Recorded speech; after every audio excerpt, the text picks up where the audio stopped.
What's going on, everybody, and welcome back to another episode of the Book Binge on the King Crusoe YouTube channel. This week is episode 14, and we're doing my monthly reading wrap-up in TBR. This time, we are covering what I read in March, and then we're covering what I hope and plan to read in April and May. There won't be another one of these videos that comes out in May covering April stuff, because of April's schedule and all the crazy stuff that comes with that. If you don't know what's going on with that and what's going to be changing with the channel and the website for the next couple months, check out the April State of Affairs video that just came out a few days ago on the 1st of the month, I believe, because that video will have outlined all of the details of that stuff that I don't need to go into here. I think I just kind of subconsciously knew that I needed to get a lot of reading done this month in March because I may or may not have time to be able to get any done next month or in May. So March was an extremely productive reading month, and April and May I hope to get plenty of stuff done, but we'll see how much I'm actually able to get to given the way that work and all that kind of stuff goes. So I don't really have that much else to say. Let's just get into what I read in March. First off, I did finish The Drawing of the Three by Stephen King. I talked about this in the last reading wrap-up video because I was not that far away from finishing it at the time, and I basically included it in that video, so depends on if you want to count this as having read it in March, because I only finished, I don't know, 50 to 100 at most pages in March last month, but I do want to add one thing that I wasn't able to say in the last reading wrap-up video, or that I even forgot to say in the review for this that comes, I think, at the end of May, if I'm remembering correctly. The finale to this is incredible. I mentioned last month that I enjoyed this a little bit more than I was expecting, despite one major problem that I had with it. The ending wrapped everything up beautifully. Absolutely loved it. So this is the first up on this list, whether or not you want to count it.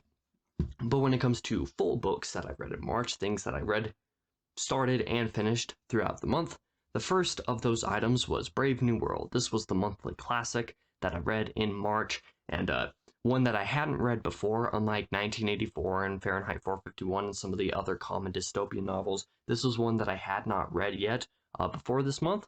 I'm really mixed on it. There are a lot of things about it that I love, but there are plenty of things about it that I actually just despise. I have some major problems with this book, despite having a lot of things about it that are very important to talk about and to consider, especially for somebody with kind of my personal moral compass. There are some things that I find to be massive problem. Well, not necessarily massive problems in the world of this book that I see this world going through or heading into, just kind of in that state of being, that I'm not particularly excited about, but any specific thoughts that I have about this book will be talked about in a Count the Classics video on this at some point. I can't remember what the schedule for that is, whenever the second one of that will come. This month, I'm doing a Count the Classics on Frankenstein by Mary Shelley, so that means in 3 months, there will be one on this. I still need to articulate my thoughts a little bit more on it, but it's really good in some ways, not really good in other ways, so you know, this was probably the dishonorable mention of books that I read this month. It was definitely my least favorite read, despite there being some really respectable things about it. Then the next book, and kind of the next 2 books that I read this month, Battle of the Labyrinth by Rick Riordan. I don't even remember if I had this fully planned out in the schedule. I don't remember if I mentioned last month that I was going to read this month, but I had time to read it, and I read it. And I remember this book so much more fondly than 5th grade me does. I'm going to have a review of this full series, so a full series review and ranking, and I think that comes out the last week of June. I already have that video recorded and edited and everything, so that's already and done, which actually gives you a little hint as to what the next item on this video is going to be, but I remember this video, or this book, a lot more fondly than I did a long time ago. It does a lot of things right, and I really enjoyed it. Rick Riordan is a huge soft spot for me, obviously huge nostalgia, but even coming from a point of mind or a frame of reference personally where I'm just like, are these books really as good as I remember? Because that's how I've been reading them. They are, and in plenty of ways they're better. In some ways they're not as good as I remember, but in a lot of ways they're better, and I just love that about them. So, and as that kind of suggests, I also read The Last Olympian. I read all of this book in the space of 30 hours. Like, it might have even been 24 hours if I'm remembering correctly. I don't remember for sure, but like I spent 8 hours of time at work, I spent 8 hours of time asleep, and then the other 8 hours of my time in that 24-ish hour period was spent reading this. I was addicted. A lot better finale than even I remembered, and I remembered this book super fondly.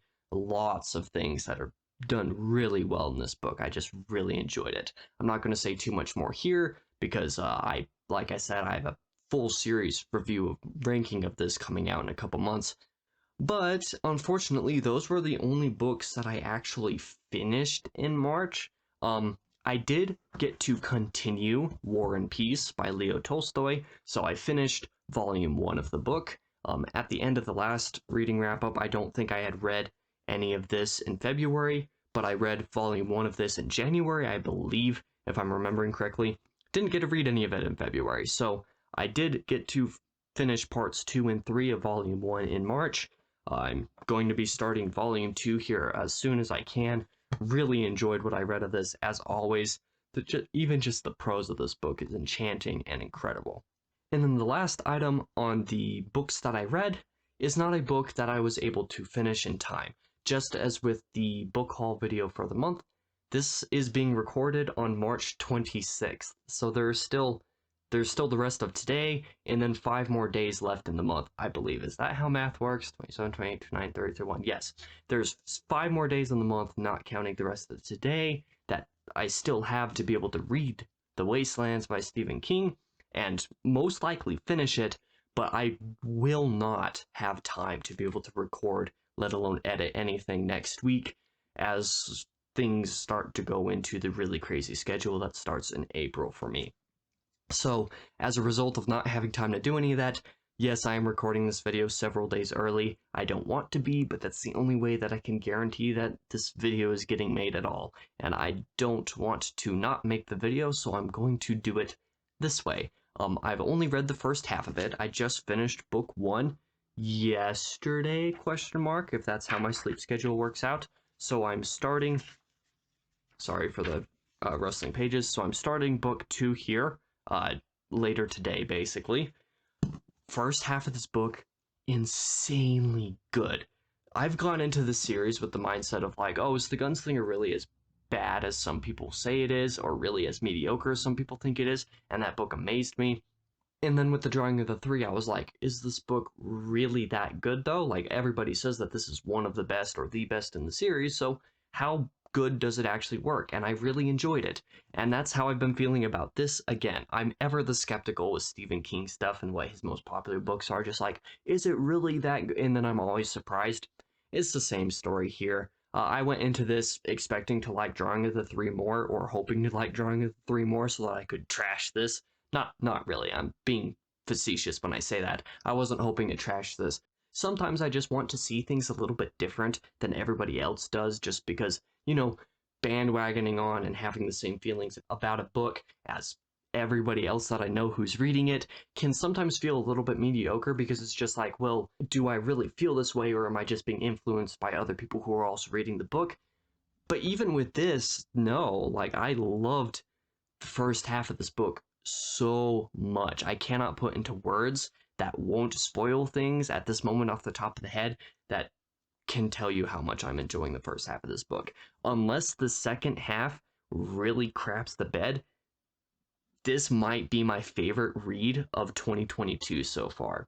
Yeah, so that basically says it all. I'm really excited to finish this book over the rest of this month. I'll talk about that just a little bit more in probably that whenever the next reading wrap-up comes out, because I'll mention that I finished it, if it craps the bed or if it follows through and continues to be as good as it is right now. I'm really excited to finish this, so there's that. And when it comes to all these things that I did read, what was my favorite thing that I read? Now, you might be inclined to think that I'm going to say the first half of this, But because I didn't actually finish the entire book this month, I can't, in good faith, say that this was my favorite read of March, even though what I've read of this is definitely my favorite read of March. Like I said, if this follows through, it could be my favorite book of the year so far. So I'm really hoping it follows through.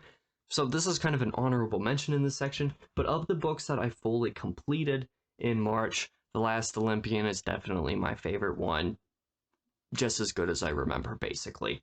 And if you want me to cheat a little bit because I can't reasonably finish all of this in a month, what I read of this is also very worthy of that title. I have not read a single bit of this book that I have disliked yet.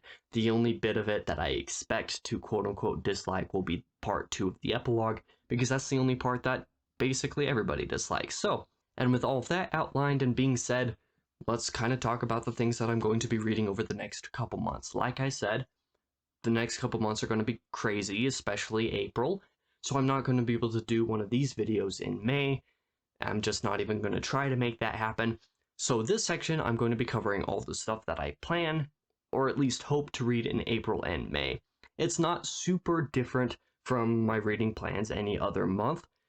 It is a little bit bigger, I suppose, but all things considered, depending on how things go, I could read all of these things, plus a lot more, or I could read next to none of them. We'll see how things go. But to start off this list, the first thing that I'm going to be reading in April is Master and Margarita by Mikhail Bulgakov. One of the most iconic, I guess, pieces of Russian literature there is. I'm more familiar with a lot of Dostoevsky's work and War and Peace, stuff like that. But when it comes to reading Russian literature in the Russian language, apparently the Russian version of this book is one of the most popular books in that country.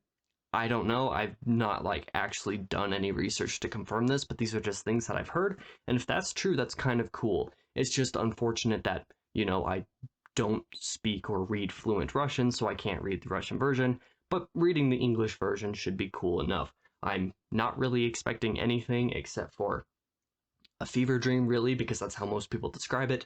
I don't have any other expectations besides that. I don't expect to like it. I don't expect to hate it. I'm just kind of along for the ride and to see what I can get out of it. But this is the monthly classic read for the month. Very excited for that. Then the next book I will read in April, or hope to read in April, we'll see, because this is a chonky boy, is Wizard in Glass by Stephen King. Going to be continuing the Dark Tower journey with this book, and man, is it long. It's where The Gunslinger was 250 pages, and then Drawing of the Three was 450 pages, so a 200-page jump, and then The Wastelands was 600 pages, and that's a 150-page jump. This book is 900 pages, so that's a full 300-page jump, and considering that it takes me about an hour and a half to read 100 pages, that's not an insignificant amount longer to read this book, but I'm excited to get into it. Luckily, I do have the foreknowledge going into it that this book is mostly, if not completely, primarily a flashback to Roland's childhood, or at least some of the events of Roland's past, so I'm not going to be disappointed with this book not continuing the journey the way that books 1 through 3 have in a timeline order. I'm fully expecting and hoping for this to be just a good flashback tale, a story within a story, as I've been told that it is, so hopefully it satisfies in some manner along those lines. And those are actually the only books that I actually plan to read in full in April because of, time constraints and stuff like that. The next book on this list would be the April or the May monthly classic in the read-along schedule and stuff like that, but because we haven't actually voted on that in the Discord yet, I'm not going to mention what that is. I don't know what it's going to be, but whatever it is, that's in the TBR as well, so that'll be covered in the next reading wrap-up because I'll have read it by then, theoretically. But the other books that I plan to read in May are only a couple of them in full again. The first one will be Wind Through the Keyhole, which is book 4.5 of The Dark Tower. It takes place in between books 4 and 5, and I've been told that this is a story within a story within a story, so it's kind of like continuing that nosedive that Wizard in Glass does. I think I've heard a lot more mixed things about this. At its fine for what it is, but that it's not like really necessary. Some people recommend reading it after the whole thing. Lots of people recommend reading it in the middle. So I decided I'm just going to read it in the middle. It's short. If I get any time to be able to read at work, I can finish this in just a few hours. So, you know, it's not anything to be able to be worried about or anything to, you know, it's not a huge time commitment to just throw it into the middle of the schedule. So there's this to read in May. And of course, the actual full book to read in May for the Dark Tower is going to be Wolves of the Kala. Most of what I'm going to be reading the next couple months is the Dark Tower. And this book, I've heard, has some events and some characters that basically spoil the entire plot of Salem's Lot. I really enjoyed Salem's Lot, and because I've read that, I'm excited to kind of go into this and see what those connections are. I've already noticed a few connections in these books compared, referencing some of the books that I've already read by him, but because I haven't, you know, experienced a whole lot, I'm excited to kind of see what this one refers to. So this one's, again, a little bit longer. It's not quite as long as Wizard and Glass, but it's nothing to scoff at either. It's 100 pages longer than The Wastelands, so not an insignificant amount of reading to go on with this. But I don't really have anything else to say. Those are all the books that I plan to read in full over the next couple months. But in April and May, I also hope to be able to read all of Volume 2 of War and Peace. That's only another 350 or so pages of this, and considering how fast all of my reading of this has gone by so far in terms of just when I decide to read a part of this, how fast those 100 pages go in just a couple days, I hope to be able to read Volume 2 of this over the next couple months. If I can, we'll see how things go. But because I'm not content to leave it there, this doesn't seem like enough books for me to be reading over the next couple months. If time allows, or if anything really allows, I'm just going to add these other couple books that I would like to get to if there's time for me to get to them, or if I need a break from the Dark Tower or from classics or something like that. Something to differentiate the reading.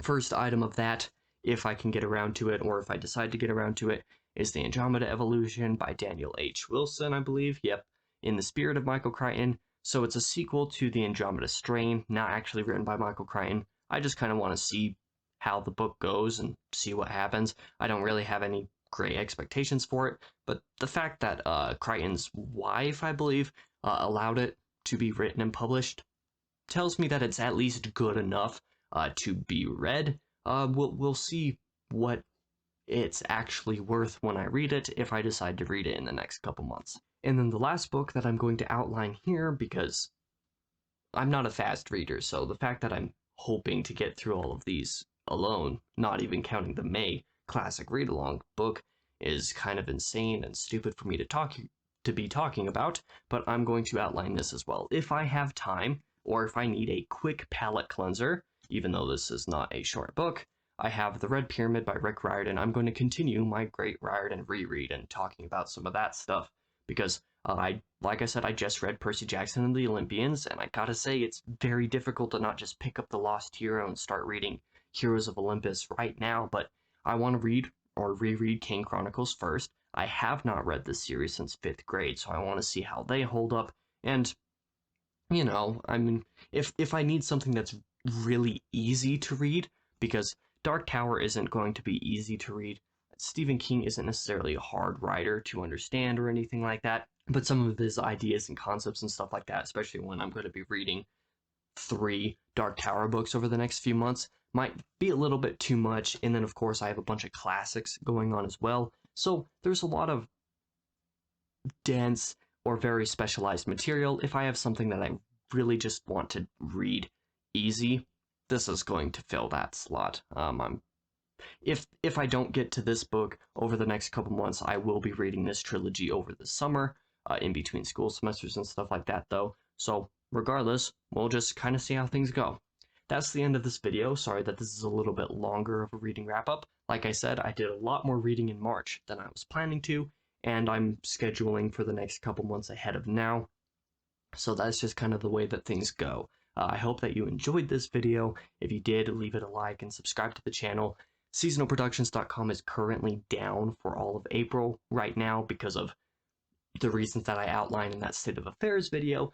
But if you want to keep up with any of the stuff that's happening on the channel, you can go ahead and subscribe and ring the bell so that you don't miss the videos that do come out this month. With all that being said, thank you guys for watching. I'll be back again in whatever the next video is.